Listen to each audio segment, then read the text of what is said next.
I'd like to welcome everybody here to our April program of the League of Women Voters of Fremont-Newark-Union City. My name is Andrea Schachter, and I'm the Vice President of Programming for our League. The League is really pleased that you're here today to hear from our speakers and to learn about our topic today, Facing the Climate Challenge. Our program today will be recorded, and for our league's website, it will be posted on our league's website, just to let you know. Before we begin, I want to ask you to please silence your devices. Last time, mine wasn't silenced, but luckily it didn't ring. Okay, but I did it today. And also, I want to let you know about the restrooms. They're out the back doors and just a little bit to the right. We very much also appreciate, I want to acknowledge our partnership with the Niles Discovery Church. They're providing us this extraordinary space so that we can do our programs once a month. So I want to acknowledge the Niles Discovery Church for that. I want to begin just by saying a few words about the League of Women Voters. The League of Women Voters is a national organization that's been around for more than 100 years. It was formed when courageous women fought for and finally won the right to vote in the United States with the ratification of the 19th Amendment in 1920. We operate on multiple levels. There's the National League, which is located in Washington, D.C. That's where their offices are. Each state in the United States has a state league. There are regional leagues, and our regional league is the Bay Area League. And then there are local leagues, and we, Fremont-Newark-Union City, is a local League of Women Voters organization.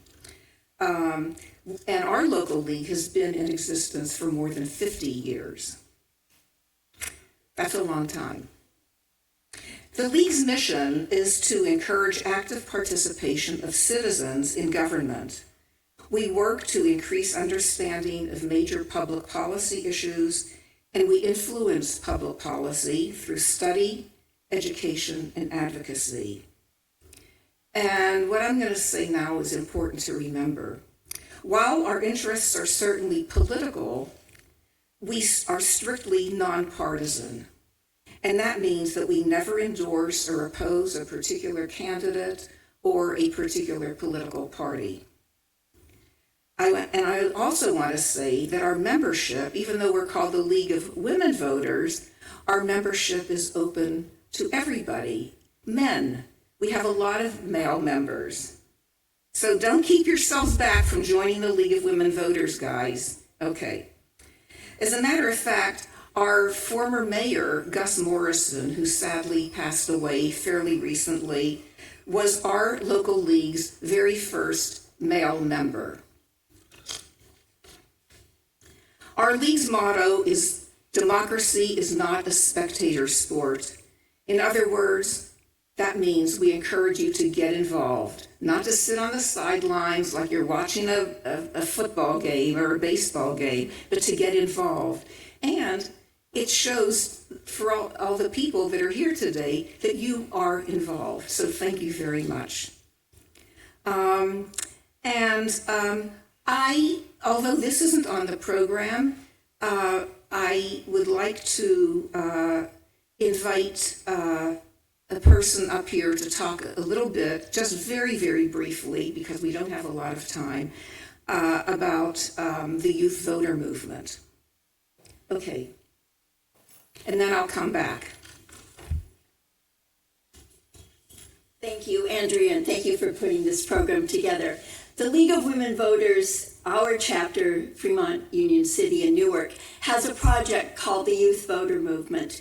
It began in 2018, actually as a reaction to the shooting at Marjorie Stoneman Douglas. And one of the students here in Fremont was so inspired by the action that the students took there to change the laws in Florida, that he wanted young people here to get involved. Since 2018, over 10,000 young people have been registered to vote. Since January to March, our current effort in the schools, Newark, Fremont, and Union City, registered over 3,000 young people to vote. We're doing our first ever public fundraiser, and you'll be seeing notification if you get emails from the chapter, and otherwise the email, the website's up there. But the warriors, who are very civically minded, if you know anything about Steve Kerr, donated to us a signed jersey signed by Chris Paul. So we have that to auction off. The details about how to buy tickets and all of that will be on the website. You'll get an email if you're interested. You can buy a ticket for $10, or you can buy a dozen for $100, and that sponsors one of our student leaders in their efforts because there are more students to register. Thank you all so much, and thank you to our chapter for supporting youth voters. Thank you.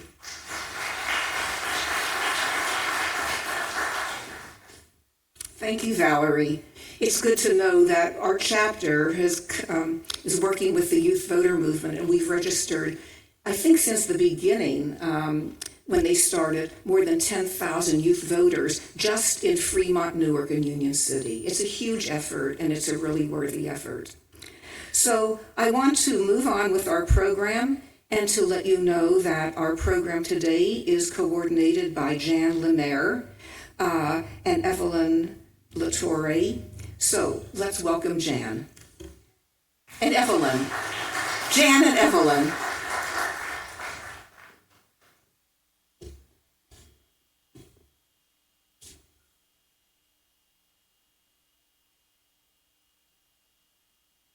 Welcome on this beautiful Saturday morning. Thank you for being here. And thank you for your interest in learning how each of us can have an impact in addressing the climate challenge that threatens the health of our planet and all living things. Some people question this, but we have chosen to follow the science. 97% of the climate scientists agree that the Earth is warming at an alarming rate. NOAA, or the National Oceanic Atmospheric Administration, reports that the last 10 years have been the warmest on record. We know the results: melting glaciers, rising sea levels, intense heat waves, all affecting land and sea life. Today's program is only a sampling of individuals and organizations dedicated to making a difference. Our aim is to present some of the national and local organizations that invite participation from all of us. Our hope is that you will be inspired today to take one or two steps, more steps perhaps, in your personal efforts. We will start with a 2-minute video that we feel sets the tone of the immediacy of the climate challenge and makes clear that we can turn things around with dedicated effort.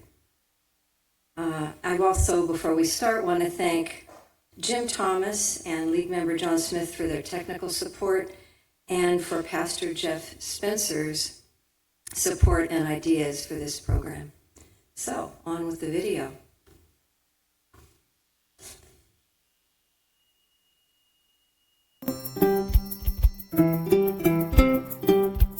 Okay, so there's this layer of carbon pollution created by humans that's been building up for the past 200 years, and it's wrapping the earth like a blanket, a big, ever-thickening, suffocating blanket that traps heat. And when the earth's hot, it acts out.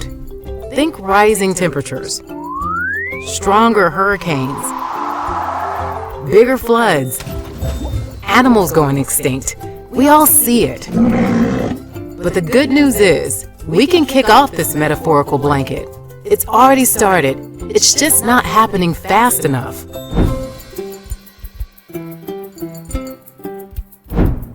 Government and corporations need to do their part. We need to demand this. But we also need to make some shifts ourselves. Regular people like us can reduce 5% of the total atmospheric carbon very quickly by making some super easy changes. And if we made some bigger changes, it could result in a 40 to 70% reduction in emissions by 2050.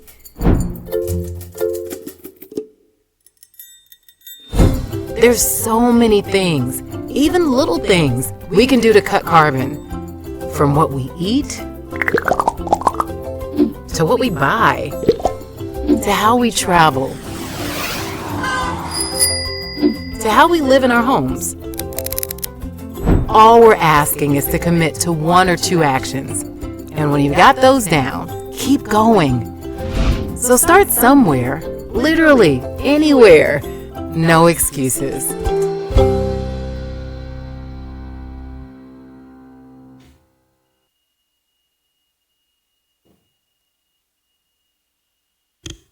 Well, that was cute. And now we have another little bit of a video that of Bill McKibben. And Bill McKibben has written many books, I think about 18 books in the last 25 years, including many bestsellers. And the books warn the general public about the climate crisis. Bill is a distinguished scholar and professor of environmental studies at Middlebury College. He lives in Vermont now and just had his first grandchild, so he's really taking it even more seriously. A lot of his books are in our local library as soon as I return them. And he's been at the forefront of the environmental movements, working with Al Gore and Greta Thunberg and other climate activists, and then he started 350.org. His and others' research shows how if we don't do something in the next 5 years, nature takes over and we can only react. His mother was a League of Women Voters member. I learned that in reading the book. And that may be why Pastor Jeff Spencer suggested that we have him record a video for us, and it resulted in a personal message just for our group. Of course, we wanted to get him in person, but he'll explain to you why environmentally it's not such a good idea to fly from Vermont to California. So, without further ado, here is Bill McKibben.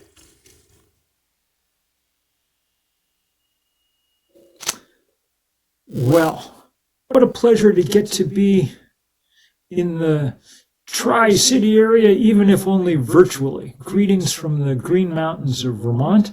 And just to begin, just to say extraordinary thanks to everybody there in Fremont, Newark, and Union City, and to the League of Women Voters, and everybody else who's helped organize all this. It's a pleasure to get to join you. And of course, I wish I was there in person. But I am grateful sometimes for these low-carbon tools like Zoom that let us do our work in other ways. Let me try and do 3 things in this short talk. I'll try not to rattle on, though sometimes I get going. First is just to give you a sense of where we are right now. And the second is about how we can fight back. And the third is about who it is that needs to be fighting back. As to where we stand right now, I wrote the first book about what we now call climate change, what we then called the greenhouse effect, back in 1989, which I believe was 35 years ago. And I'm afraid that these were the years that I must have had in mind when I was writing. 2023 turns out to have been the hottest year in at least the last 125,000 years on this planet. Truly extraordinary. We went past that 1.5 degrees Celsius mark that we talked about in Paris. It was a year of just extraordinary heat, and with it, extraordinary consequences in every part of the world. You saw those pictures of the enormous fires in Canada that I'm sure brought back too many images of all the fires that you all have dealt with. Where I live in Vermont, it was flooding, the worst that we've ever had, because warm air holds more water vapor than cold. That means you get more drought and more fire, but it also means that water comes down and you get more flood. And if you think it's bad in California or Canada or Vermont, then go to the parts of the world that lack the wealth to have any kind of resilience. In September, they had the worst rainstorm in the history of Libya. It was such a deluge that it washed out 2 dams in the course of a day, and then that water rampaged into a city and washed 10,000 people out to sea where they drowned. All of Africa has put less than 3% of all the greenhouse gas emissions that are in the atmosphere. California alone has put well more than that, more than Africa, into the air. The U.S. as a whole is responsible for 25% of all the greenhouse gas emissions in the atmosphere. 2024 so far is hotter than 2023. Things are on the very edge of being out of control as we watch the jet stream and the Gulf Stream and the other largest physical features of the planet begin to erode in real time. If I sound scared, I am scared some of the time. And I think that that's appropriate. On the other hand, I'm also encouraged because at least we know what we could do. What we could do is turn very, very rapidly to the renewable energy options that the scientists and engineers have, over the last 10 years, made 90% cheaper than they were a decade ago. We now live on a planet where the cheapest way to produce power is to point a sheet of glass at the sun. And the second cheapest way is to run a wind turbine that captures the breeze created by the ways that the sun heats our planet. And now we have ever cheaper batteries to store that power when the sun goes down or the wind drops. This is not a perfect solution. You have to go mine lithium and cobalt and things, and we should do our best to do that as responsibly as we can. But all in all, it's infinitely better than what we do now. Infinitely better because it doesn't risk the existential climate collapse. Infinitely better because 9 million people a year die on this planet just from breathing the combustion byproducts of fossil fuel. All those particulates that go into the air. And we know who gets to live next to refineries and next to highways, and hence who gets sick and dies. This is a justice issue of the first order. None of that's necessary anymore, because we could basically confine combustion to the surface of the sun, which is 93 million safe miles away, instead of setting things on fire here on planet Earth. We have a huge problem. We have a huge solution. So why are we not quickly moving? The scientists have given us 6 years to cut our emissions in half. 6 years till 2030. We have to be moving far faster than we're moving now. And the biggest reason that we are not is the ongoing effort of the fossil fuel industry to block change at every turn, to try and sow doubts about EVs and e-bikes, to try and prevent cities and towns from blocking new gas lines into new construction, to making people scared of wind turbines. Our former president says they're going to give you cancer, on and on and on. So we have to stand up and build the movements that are big enough to be able to make a difference. And when I say we in this case, I want to say very particularly older people like myself. Look, young people have been providing exemplary leadership here from the Sunrise Movement that brought us the Green New Deal to 350.org, which I founded with 7 college students and became the first big global grassroots climate campaign, to Greta Thunberg and the amazing work that she's done. She's one of my favorite people on earth to work with. But I've heard a few too many people say, oh, it's up to the next generation to solve these problems, which is both ignoble and impractical, because by themselves, young people do not have the structural power to make the change on the scale we need in the time that we have. We've got 6 years. We don't have time for kids to grow up and become senators and CEOs. We have to back them up now.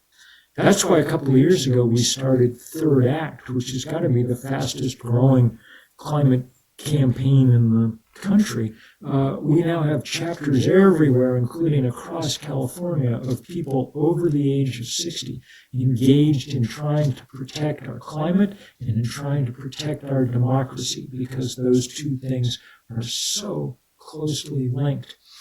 People think that we become more conservative as we age. That's one of the reasons people haven't tried to organize older people. That might have been true once upon a time, but if you think about it, if you're in your 60s or 70s or 80s now, in your first act, you were around for that incredible epic period of social and cultural and political transformation that we call the 1960s and the 1970s. If you have any doubts, look at what the Supreme Court's gone after in recent years. The Voting Rights Act of 1965, the Gun Control Act of 1968, the Clean Air Act of 1971, Roe v. Wade 1973. We won these fights once, we can help win them again, which is why we've been working so powerfully at Third Act, taking on the big banks that fund the fossil fuel industry, helping stop the granting of new permits for mass export of fossil fuels to the rest of the world, on and on and on. Whatever your age, find some other people to work with. Let me just end by saying that we're Americans, and so we default to a kind of individualism all the time. We're very individual people, and that has its advantages, but not so much in this case. When we think about climate change, we're too prone to think about what's on our roof or what's in our garage. I'm glad that I have solar panels on my roof. I'm glad that they connect to an EV. But we're way past the point where we're solving this crisis one Tesla at a time. The most important thing an individual can do is to be a little less of an individual and join together with others in movements large enough to make a difference. If you're under 30, find the Sunrise Movement near you.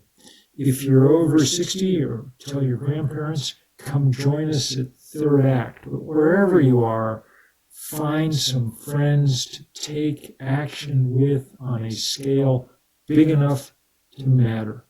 Many, many thanks to everybody in that Tri-City area, and many, many thanks to all the good energy, good heart, love that you all put into efforts like this today. Thank you again.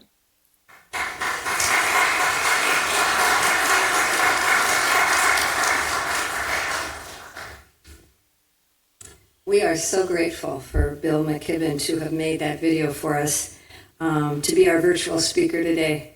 If any of you are interested in finding out more about Third Act, the resource list that you were given when you entered, the website is on there, and it's a great wealth of information, particularly for those of us over 60 who want to use, as he said, use our structural power to affect change in a powerful way.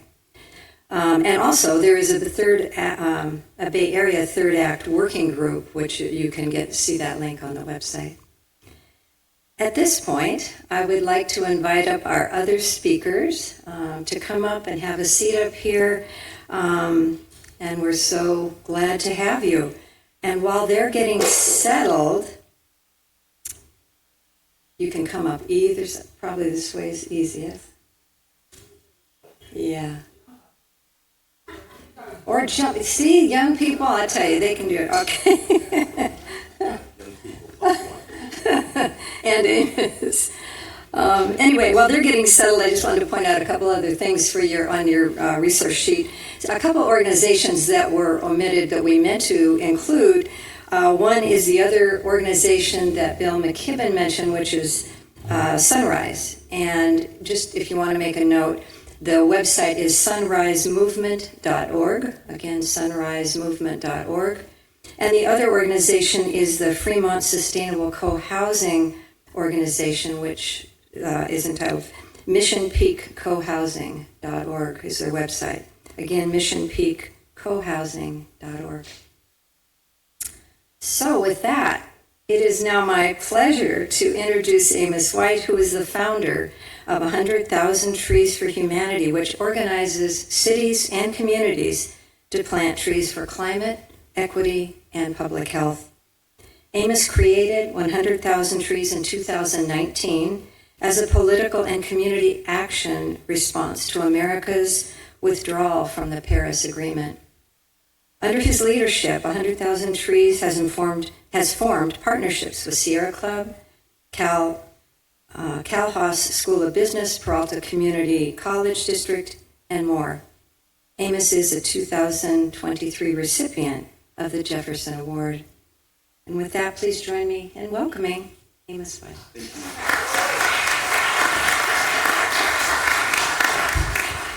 Thank you, and good morning. I didn't bring my PowerPoint. I did, but we'll forego it just to have more of a conversation this morning. Thank you for the warm introduction and thorough. You're the first person ever to read my introduction in full. So everybody likes to gloss over it and get into the show, but it's like, no, thanks. I appreciate it. It just goes to show, Bill McKibben kind of said it at the very end best. And you'll hear it in the words resilience, community, and as he said, a group. We have to come together. It's not about individualism. So, yes, thank you for that. It isn't just a single journey that this one person has taken. There's a lot of organizations. The word experience packages a lot of good people who have been participating and helped get me to where I am. So it's not just this solo journey. And I must comment and thank League of Women Voters. My first talk publicly in this iteration of my life back in, I think it was 2015, 2016, League of Women Voters Alameda invited me to speak back then. This has been quite a journey, and it is about exercising our most, to me, democratic right. And by doing so, that does exemplify the word freedom, the ability to have that sense of agency over our own destiny. Throwing a vote, if you haven't yet voted, as I talk to my esteemed colleagues here on the dais, is seriously the most powerful thing you can do.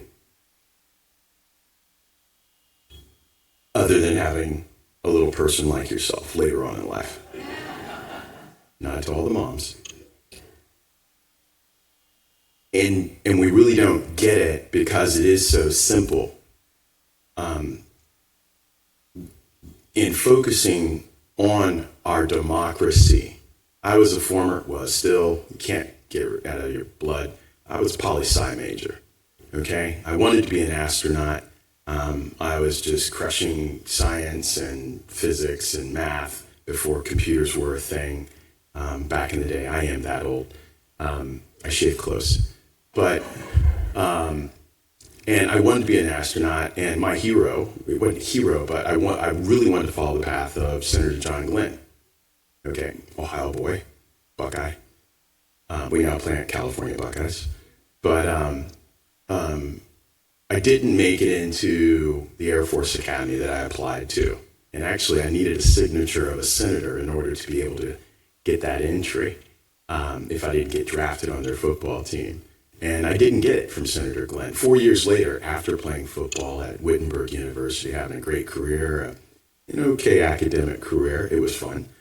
Don't you know, my first job outside of college was with the Ohio State Democratic Party, and I was assigned to be Senator John Glenn's legislative aide. You talk about bittersweet. Those same stellar visions are what fuel the work I'm doing now with our young people, not for our young people. I still have the same vision and dream. It's not just to be amongst the stars, but I know what it means, the feeling of floating in earth, and not just from my conversations with him or having met Buzz Aldrin over coffee at Patrick's Roadhouse Saloon in Santa Monica back in the day when I first came up here, a random chance encounter. But it literally is embodying that within this life right here, right now. What is stellar amongst us, is our ability to collectively, if you will, collectively, as a group, whether it's through the democratic process and focusing on vote and backing candidates who support climate first, support biodiversity first, support people first, and support our most marginalized, whether it's in our front yards, in our schools, in our places of worship, or in other countries across one ocean or the other, or to the northern or southern borders of this great country. We do emit 1/4 of the world's carbon emissions, but what are we doing to reduce that? This is about climate solutions. Yes, we can exact and invest in all forms, which we must do. Road diets, biking, carpooling. Big props to everybody who drove a hybrid or electric vehicle or carpool today. Thank you. Or walked or biked or rode your scooter. Yet none of that pulls the carbon out of the atmosphere. Keep that in mind. We really need to be accelerating our nature-based solutions. Vote for the candidate. Organize our young people, register people to vote at every opportunity we can, and take a seedling with you, or go over here to Regan's nursery as a group and ask them if you could have a group discount that you could pass out to your members or people you want to bring on.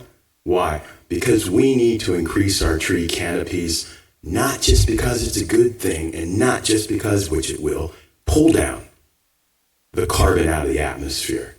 Because it is an absolute necessity so that someone else's future has a future and cool air to breathe. The number one cause of death in climate change is not flooding. It's not drought or the subsequent food insecurity. It's not pestilence or the swarm of cicadas that will come this summer in record numbers. It's not freezing cold or instability in heat or heat waves. It's urban heat.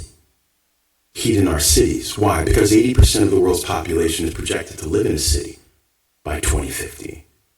In America, we're already there. In California, 97.9, and that's not a radio station I'm talking about. 97.9% of all Californians live in an urban context. Our tree canopy is the lowest amongst the 50 states in our urban cities, at 13% on average.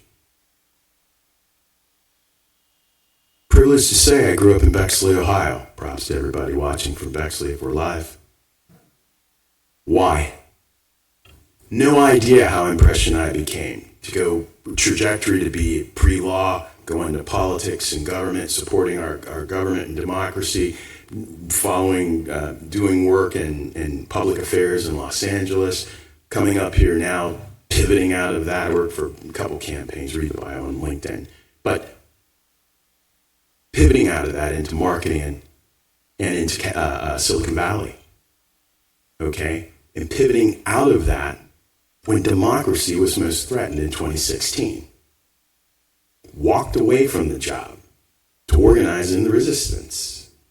It took 18 months, less than that. It took 7 months, from December 2016 till July of 2017 to figure out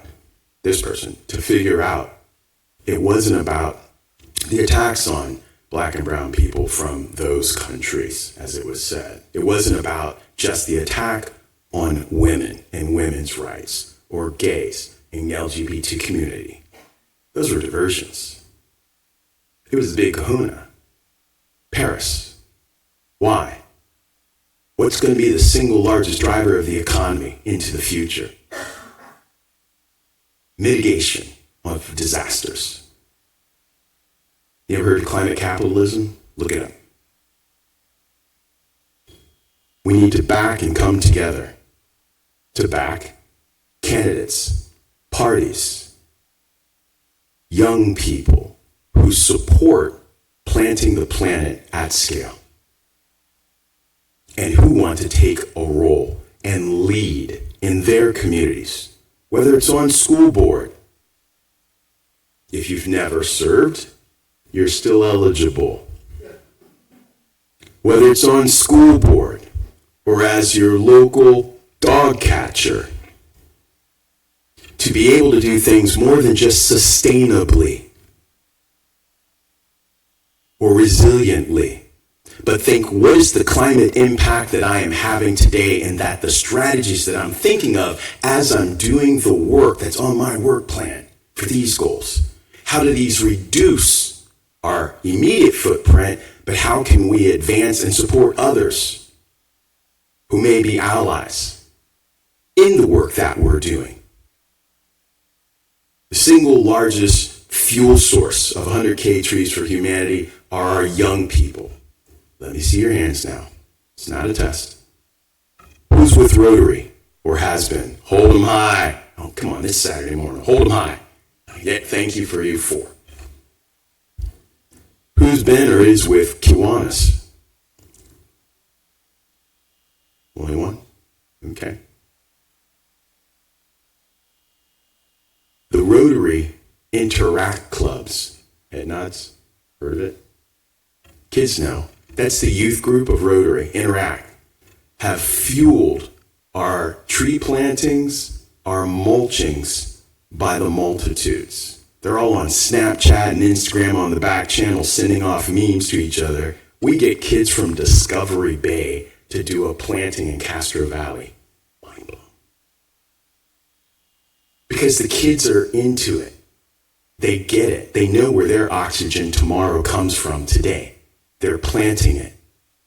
They're mulching to increase groundwater, if you will, coverage, and restore our parks in our urban forests.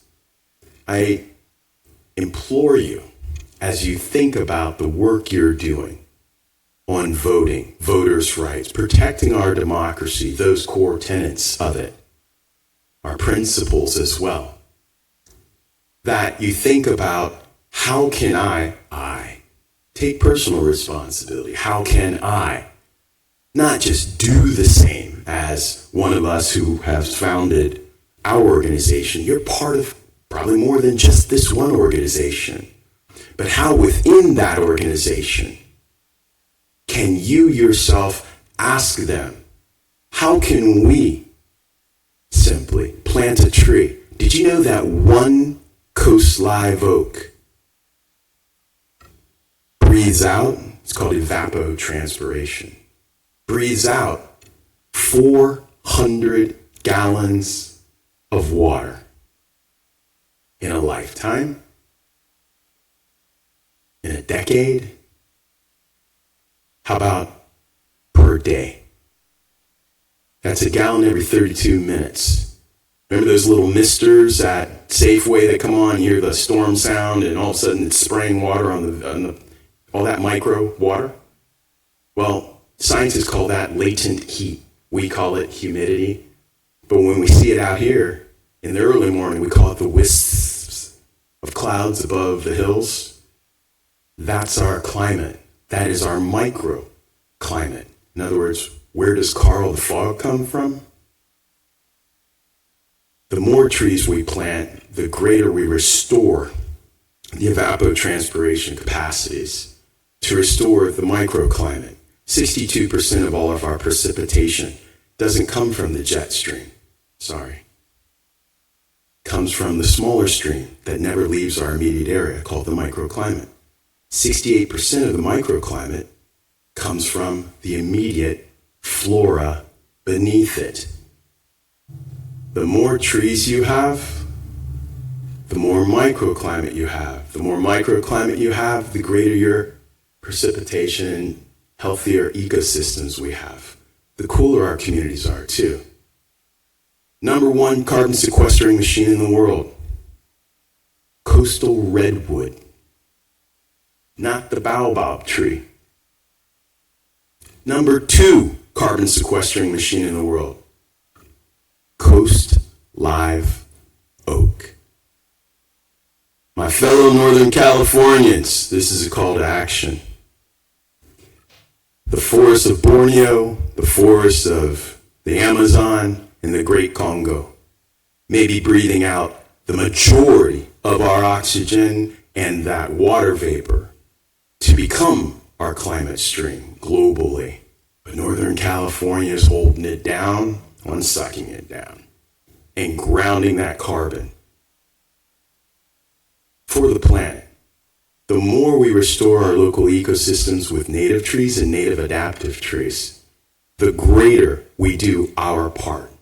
And anyone, wherever you're from, if it's not Northern California you're visiting or zooming in or what have you, planting locally is what we really need to be focused on. How many trees? If you could plant 1 tree a year from now to 2030, you would help do your part. So I ask you to do your part. Get involved.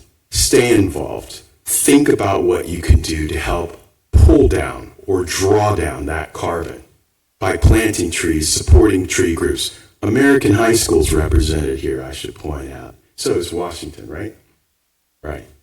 American high school we're going to be working with, actually we're going to be working with all the Fremont schools as of 10 days ago. I just found out. Just total coinkydink. But American high school has a group of, it's called Youth Climate Corps. Okay?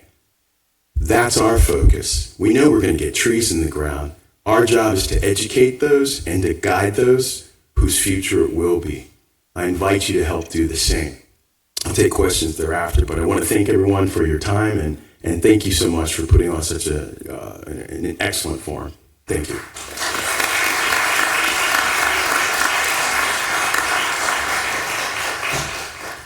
Thank you, Amos, for those inspirational words. And speaking of Fremont Unified School District, they just, in 2023, Stop Waste gave them an award for excellence in sustainability at school because in 2021, Fremont Unified School District passed a resolution brought forth entirely by middle and high school students to ensure that all graduating students are well-versed in climate change and climate solutions. The resolution led to the formation of the Climate Literacy and Environmental Education Network, CLEAN, a network of educators, students, and community partners working to develop a district-wide climate literacy implementation plan. So when we went to look for students, we searched high and low, and we contacted all the high schools, but just due to coincidences, I was at a LEAF presentation and ran into Nathan Ivey, and I thanked him for referring me to Julio Navarrete at American High.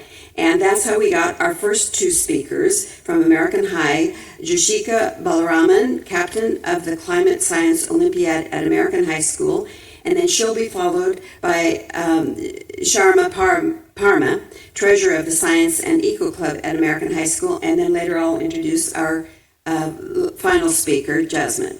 So you want to come on up?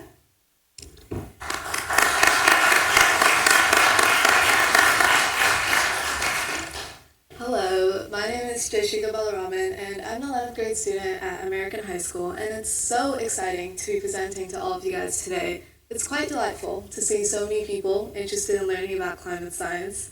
I wasn't one of those people that ever thought I would be over here or anywhere in general promoting climate science. I never had any interest for it growing up.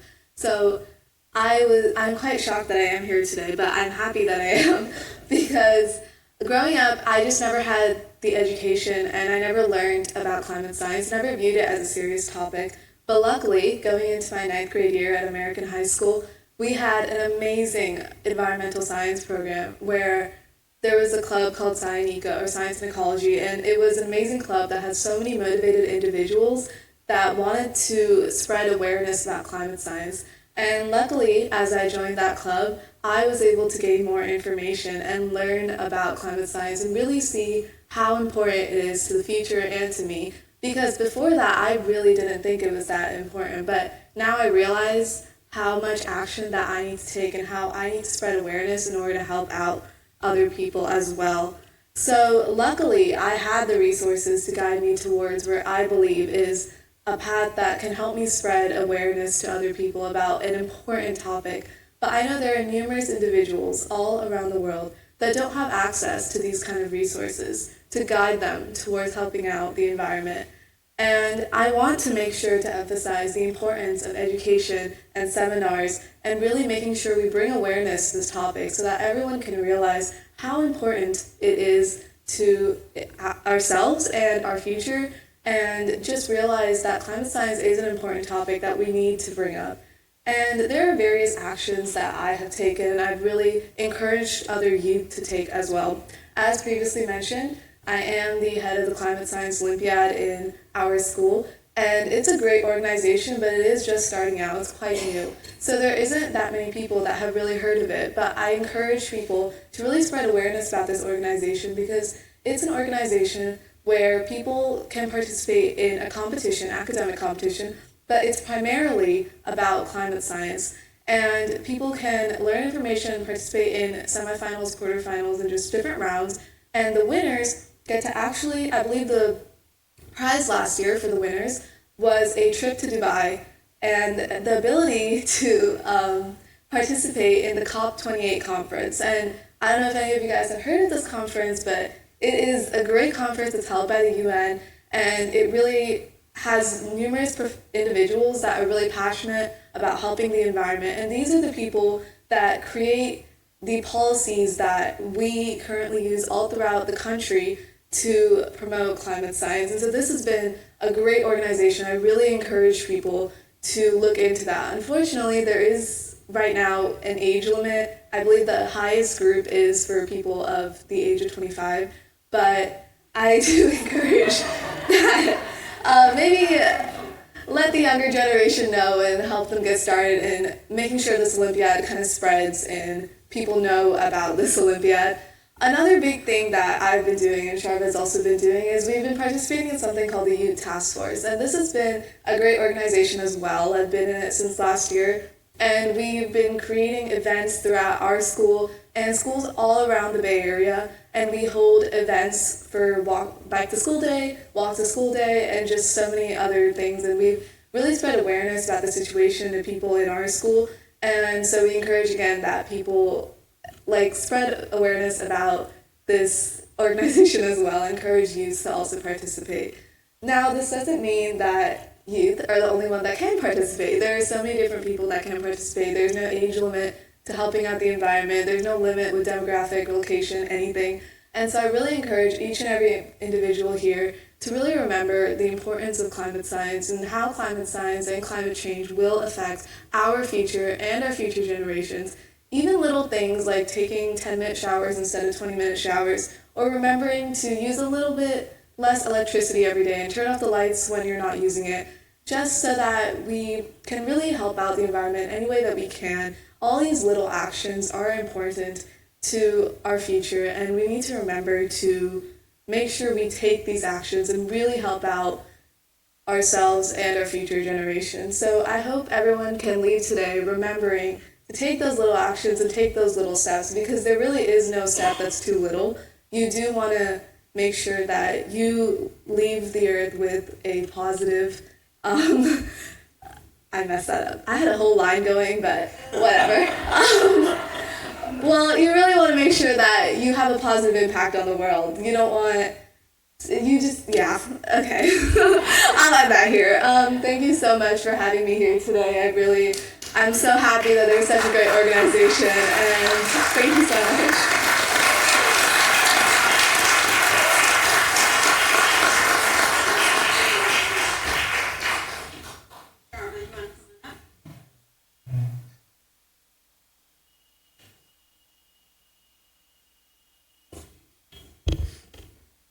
Hello everyone, my name is Sharva Parmar and I'm a sophomore at American High School and I'm the treasurer of Science and Eco. And I wanted to start off as the perspective of a teenager. And I feel like a lot of us, we grow up with the ideas that Joshika and also the first video was talking about, and it's the idea of doing those small things like those shorter showers, turning off the lights, even like using less Ziploc bags, using containers that you can use again. And I feel like teenagers and older people, the different generations have different lifestyles. And I feel like there's a lot more stuff going on and a lot more of information that the younger kids are able to look into and learn about in order to adapt their life and fight the environment more. Things like different books that have come out, like The Drawdown, Climate Justice, things like in a science class, for example. All throughout my educational career, there's always been a short section or even as big as a chapter in science class about climate change, like what is it? What causes it, what are the effects, and what can we do? And I feel like all of these educational ideas help the younger generation know more about this issue, which is a global issue, and it also helps us take action. And I feel like this is one of the main reasons why I decided to join the Science and Ecology Club at my high school, because I've learned so much about this environmental issue and I want to make a difference. That's why I joined the club. And I've been a part of it for 2 years now. And I started off last year just learning for like the first semester, learning what the club does, how it's broken down into different branches, how the different branches hold their separate events. Like for example, the sustainability branch, they hold a tote bag event, where you can draw a tote bag and then that gives you the opportunity to use one bag over and over again. And I actually helped to lead and hold a clothing drive at our school last year and this year. And basically what a clothing drive is we have these bins in a rotunda, which is like the main part of our school where a lot of people are walking by. And there's signs that say like clothing drive, you can donate your clothes here, anything unwanted that you might be throwing away. And I was able to work with this group called Evie, which is led by Sarah Barber, and basically what she's able to do is take all these unwanted clothes and distribute them to other companies where they can be repurposed. And the goal of Evie is to make sure that no textiles are put in the landfill. And a lot with the idea of fast industry or fast fashion, a lot of textiles get put in the landfill, and it greatly impacts how big our landfills are, how much space is getting used up, how much landfill we're producing, each person. And this idea of a clothing drive just helps make our school more environmentally friendly. And I had put those bins up in the rotunda for a week, hoping to get like some clothes. And within the first 2 days, those bins were full. I had to go empty them. And I feel like that just made me really happy. It showed that our school is capable of doing great things when all of us come together. I didn't see a lot of people donating like bags and bags. It's just a couple of clothes that they donate that they don't need or they didn't want to use anymore. But when a lot of people come together, and even if it's a small thing they're doing, a lot of people coming together, it does make a big difference, which is what the first video and Joshika was talking about. Doing small things, but when people come together to do those small things, it makes a difference and it helps us combat climate change. And there are other projects that we're trying to do, like implementing a good waste sorting system at our school, making a recycling, a compost, and a landfill bin. And we want to educate the people at our school with a video, what is the compost and recycling bin, and what goes in there, and what shouldn't go in there, because we have done this in the past and sometimes people can get confused. What can go in there, what can't go in there? And we want to make sure that everyone is as educated as possible so that they know what to do. And I feel like, in general, working with the people at my school and creating an eco-friendly community makes it really helpful for everyone in general to just have a better and safer future. And other things, other projects that we've done, such as wanting to have an e-waste driver, other projects, they just allow everyone to, again, come together and form a community for everyone to help combat climate change. And I feel like after today, I hope that everyone, like Joshiko was saying, can maybe make a small action, because it really starts off with the small actions. You don't have to jump into having solar panels or having a brand new EV car. I know not everyone can just make that big switch, but making the small changes first is probably one of the most important things that everyone should try and do in their life. Thanks.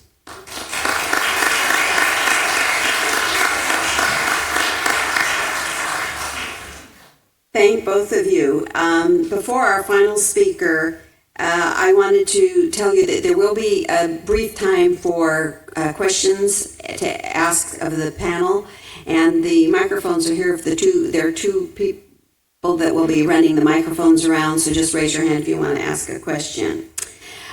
We have no real business telling young people what kind of world to build. It looks like they're telling us.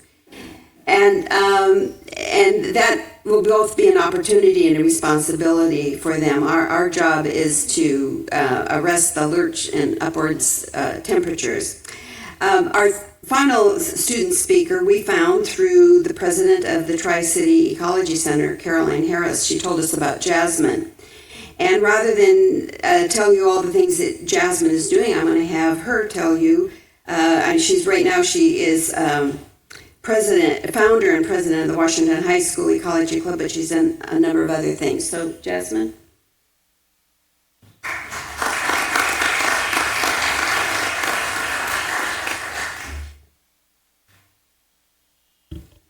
Hello everyone, my name is Jasmine Bersanti, and I'm the Washington High School Ecology Club founder and president.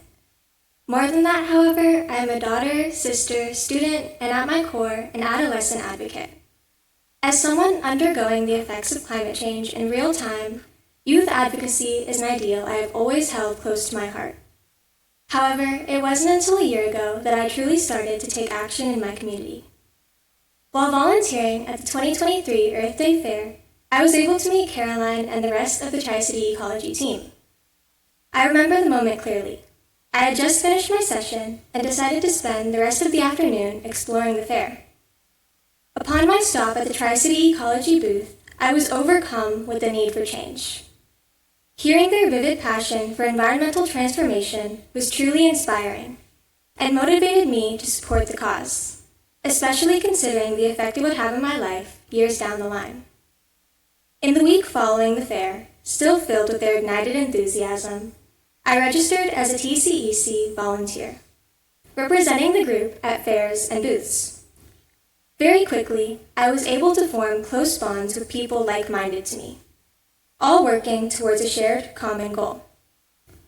This sense of community was ultimately assembled through the opportunity I found at the Earth Day Fair, leading me to think about all the other students my age just waiting for theirs to arrive.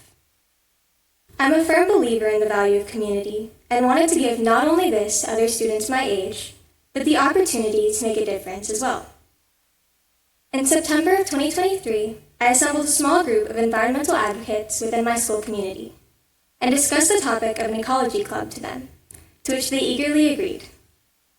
Introducing them to the Tri-City Ecology Board, we attended multiple fairs as a team, petitioning to protect the Newark wetlands from housing developments. On our first day, thank you. On our first day, we assembled over 50 signatures towards this cause. While a minor feat, this accomplishment was symbolic of our club's future endeavors, and we were soon able to gain over 30 club members in our first year.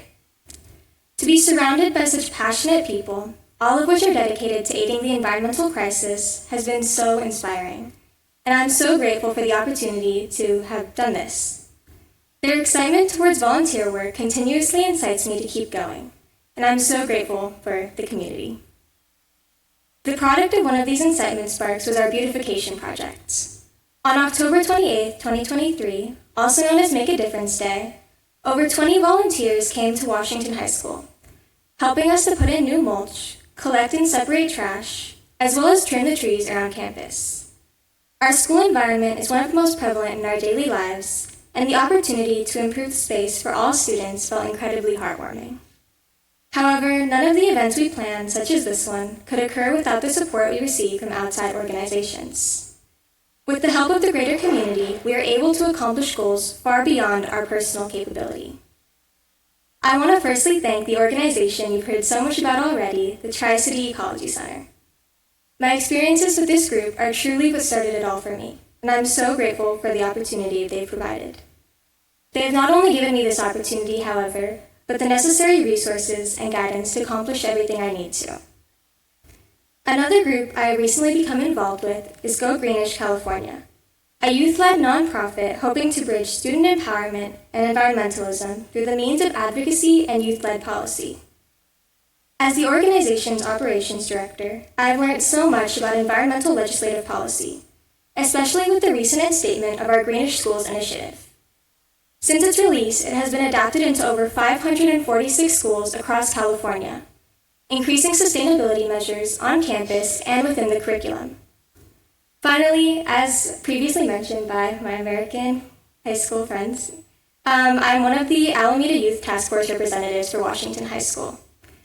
As this position, I'm able to get an insider look at our community's carbon footprint, working accordingly to promote sustainability and clean air. Recently, we have hosted Bikemobile and Reboot Your Commute, motivating students to travel to school in environmentally sustainable ways. Without the help of the community around me, I cannot imagine I would have ever made it this far. As Mother Teresa once expressed, I alone cannot change the world, but I can cast a stone across the waters to create many ripples. We are currently in an era of true innovation, in which anything is possible if humanity truly sets its mind to it. However, with that being said, no person can accomplish anything alone. Using the 3 C's of cooperation, collaboration, and coordination, our world can unite in the name of environmental justice, leaving our world a better place for future generations, for the future transformative individuals just like everyone here today. Thank you.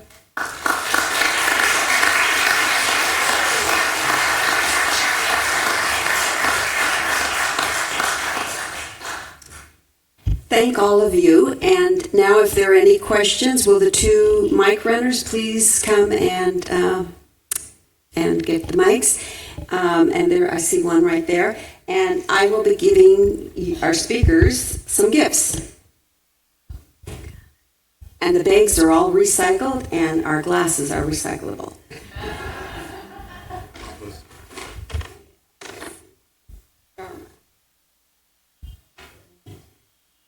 Hello. And this question is for Amos White. We have 4 grandchildren who are coming up to their career times and choosing majors in schools, so forth. And I was just wondering, you used the term disaster mitigation as the main job source in the future. I wonder if you could describe a little more what those jobs will be. I don't know if I said there you go. I don't know if I said disaster mitigation, but we can talk about that. In terms of what are the jobs of the future and how do they relate to climate capitalism, that's the wrong path to go down. That's capitalizing off of other people's trauma as a result of a crisis. Somebody's think ambulance chaser. I'll tell you a quick story. I get misty now. It happens once you crest over 55 and you've seen enough. And don't worry, you guys will get that. We're all here to be coaches, right? Don't worry, just pay attention. I didn't have my PowerPoint, so you can't see his face. So the only reason I'm here, I told you, it's not just standing on the shoulders of other greats. It is. Those other greats are living people that are under the age of 18 still. Some still. During the whole pandemic, we went from being founded October 19th, 2019, 12 people. 3 weeks later, there was such an uproar. We had 24 people who wanted to know what the other 12 people were talking about, that we were going to plant 100,000 trees in every community, not city, community of 75,000 people, based on how many trees are missing. 13% across California. We need 100,000 trees for every 75,000 people on average. Pandemic hits, it took us out at the knees. It's not a gut punch. We were just literally lopped off. Throughout the whole pandemic, 2 guys, one age 16, one age 17, regularly emailed me, when are we going to go plant? The city won't respond to my emails or calls. When are we going to buy trees? November 2019 happens. We save democracy, or at least for a little bit. And 1 week later, we planted our first trees, 25 at Chichenio Park in Alameda, okay? 25 volunteers. The city wouldn't let any more come. Everybody remembers the day. It's like, you couldn't gather in groups. Remember that? It seems so long ago. That's trauma, folks. It'll work out over time. The memory will come back. They only let us have 25 volunteers, and I'll tell you, over half of them were youths. And so many other youths we were like telling them, you can't come. We had to have a sign-up sheet. And everybody wanted to plant trees. These 2 guys, Lance Lee was the youngest, and he organized all the youth at Alameda High School, ended up bringing youth over time from Encino High School, Asti, Oakland Tech, Castro Valley, San Lorenzo, Tennyson, San Leandro High. These kids.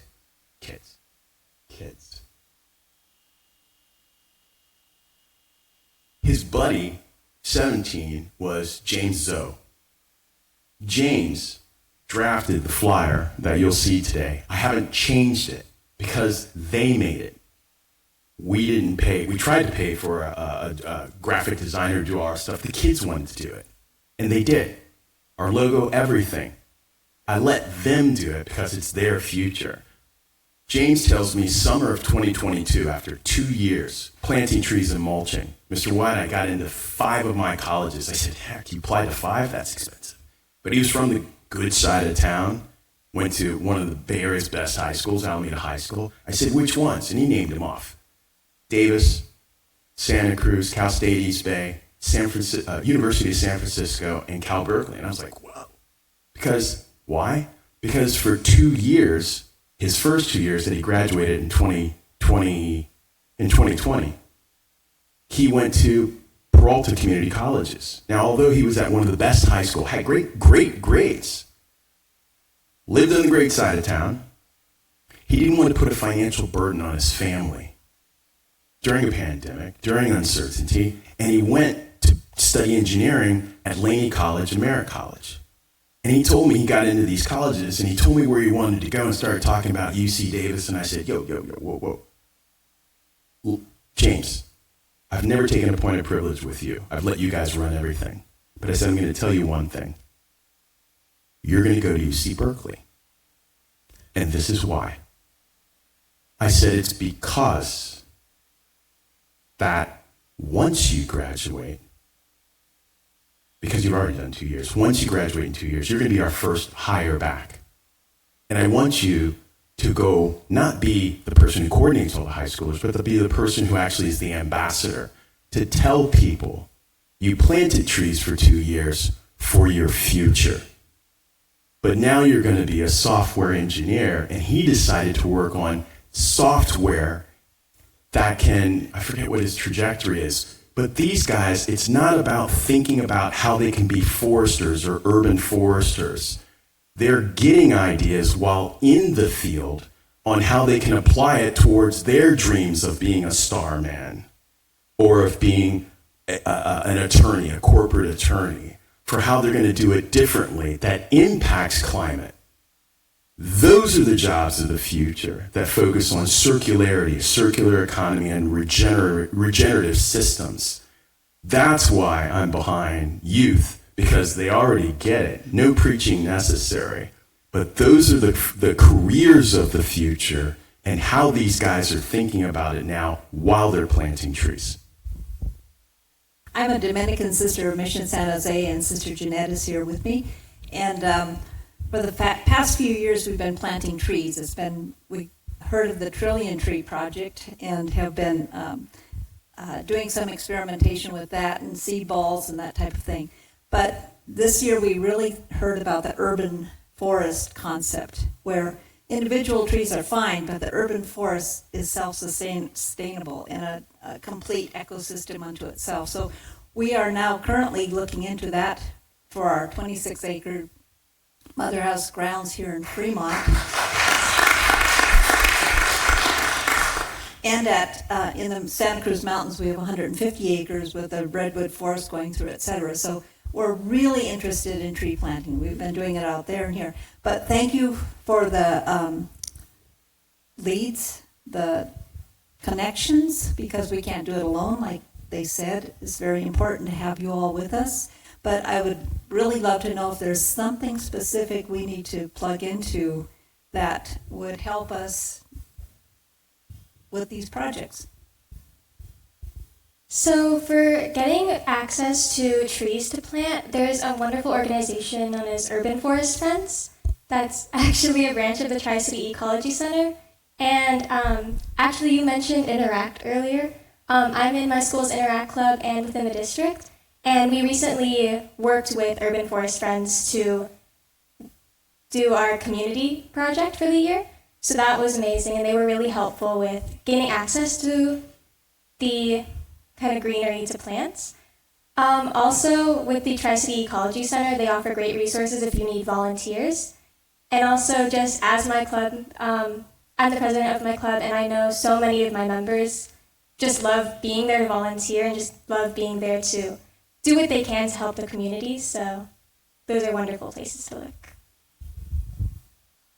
At this time, I'd like to invite up, it seems like the perfect timing, to invite up representatives from local organizations that are working on environmental issues, and they'll have an opportunity, if you all from, I don't know where everybody is, from Urban Forest Friends, from LEAF, from the Ecology Center, from the Green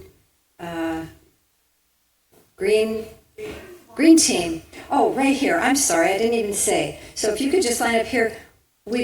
The purpose of having them introduce themselves and give a very short one or two liner on what their organization is, so that you can talk to them if you choose after the program. We just don't have enough time for everything. So. Hello, I'm the president of the Tri-City Ecology Centre, which was founded more than 50 years ago, and it's been fighting for preserving wetlands, preserving the hills. That fight carries on. It'll carry on way after I'm beyond here. So I encourage people just to never give up, support our youth, and stay out of hospital. My name is Bea Newell, and I'm here representing Urban Forest Friends, and we service the unions with the Tri-City area, Newark, Fremont and Union City. In fact, I was supposed to be out planting trees this morning, but they roped me into doing this instead. So I got another lady to go out and do the trees. We have, I just looked, 17 volunteers from American High School. They get community service credit, helping us at a big event that we are doing here in Fremont at Cabrillo Trail Park on April 14th. Please come. We're planting 16 trees out there. Assemblyman Alex Lee will be there and his team planting 1 tree. The mayor will be there. Everybody involved in rah, let's plant trees. The city has committed to planting way more trees than they can plant in the next few years. So Urban Forest Friends, all volunteer organization, we are helping them. And we have planted Washington High School, all those baby trees around you, we did all of those with a lot of the Washington High School city. In fact, there are many people I see in the audience who have actually helped be tree coaches. You don't have to get down on your hands and knees and actually plant the tree. We actually have the kids to do that. But so we stand up and I'm actually usually at the check-in table where we have yummy goodies for the tree planters and everybody. And we really encourage you all have a table out there to write to our city council person or the mayor and have them plant more trees and enforce their tree, whatever it's called, their order. Thank you, Caroline. Their ordinance, because they're not doing it. They're simply not doing it. We help them get $3 million for the city of Fremont to do trees, and they're not doing it. Okay. Bye. I'm out there. Thank you, Bea. I'm Susie Claxton. I'm the team leader of the Green Team at Niles Discovery Church. Thank everybody for being here and all the volunteers that put this on, particularly the LWV.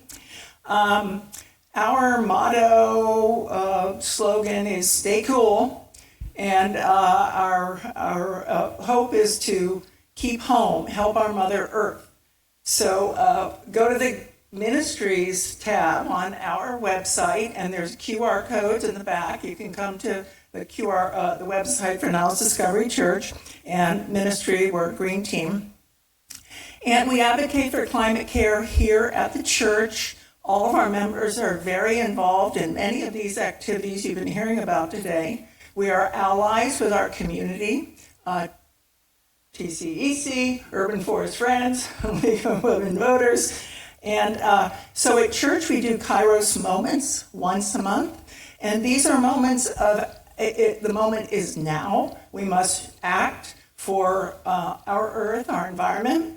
And we have different church members help us out, do those presentations. And we often bring in people from the community to present for us, to educate us. One of our big deals is to educate. We have 5 coast live oaks in the front of the church that we planted 3-5 years ago with Urban Forest Friends. Lynn Miller and Bea helped us get those in the ground, and people from the church and other volunteers, student volunteers. And we help, we're trying to contact our U.S. representatives. I have something outside you can sign that we will eventually get to our representatives when we get their attention. They're always very busy. So come see our table. We're also allies with Dirt Act. We have several of us who have marched in the rain in Oakland in front of 2 banks. Don't remember which ones, Wells Fargo, I think, and Citi, perhaps. And so we do that. Okay, that's what we do. Thank you. I'm Sandy Pantages with the Mission Peak Village co-housing community, and we have a table out in the lobby. Our design for Mission Peak Village, working with our architects and consultants, is an environmentally responsible and sustainable design. The elements of that design, there's a big long list on our table out in the lobby, so please take a look at that and visit our website. We have postcards out there with that information as well. Also, a postscript, also with Niles Rotary, we plant trees and we throw out seed balls. We make seed balls with mud around them and put them in the ground to grow trees. Good morning, I'm John Zlotnick, and I am your Fremont representative to the Mosquito Abatement District. And even mosquito abatement is concerned about climate change. It's a big deal. As the temperatures change, it doesn't take much temperature change to let exotic varieties of mosquitoes move into our territory. And there are a number of very scary diseases just waiting to happen if the right mosquito comes into our area. So this is a major concern of the mosquito abatement. So you see how it works. If the temperature changes a tiny bit, like the West Valley fever, malaria, dengue, some of these are being studied daily. And we have a lab at the Mosquito Abatement District that takes dead birds and examines them for the presence of these viruses. So this is not so much a cure, but it's a reason for these treatments to work. We need to lower the temperatures to keep the bad guys out. Thank you.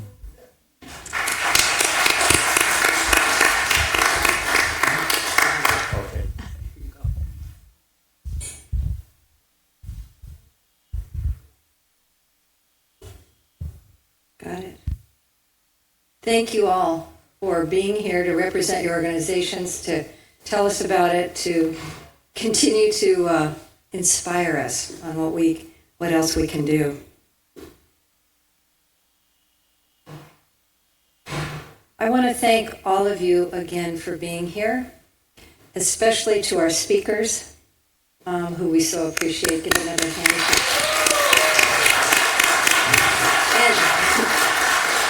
I just want to mention, these young people came, we didn't know it was spring break. They came during their spring break, so.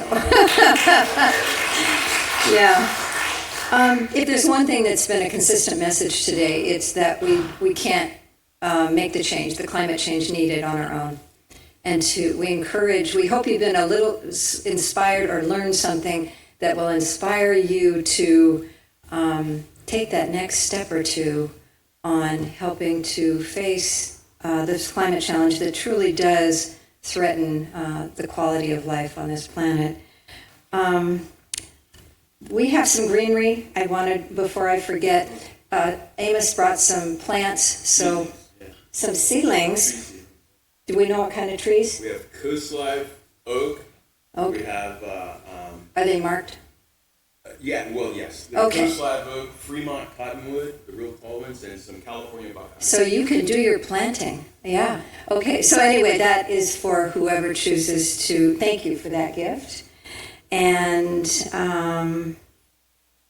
is there anything else, Evelyn? Thank you all. There's going to be one last comment from Andrea, our program chair. Thank you. Thank you.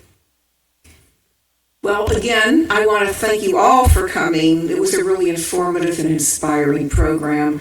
The League of Women Voters has this speaker series once a month on the first Saturday of the month, and our next program will be on May 4th, and the topic will be Criminal Justice Reform, a hard look at the Alameda County Jail at Santa Rita.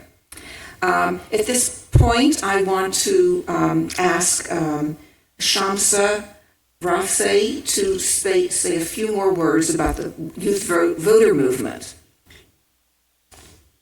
Hi, I'm Shamsa Rafseh. I'm a league member and youth voter movement leadership team with Julie Dunkel and Valerie Stewart. We had over 100 youth leaders who ran the voter registration drive at 15 schools this year and registered over 3,500 students.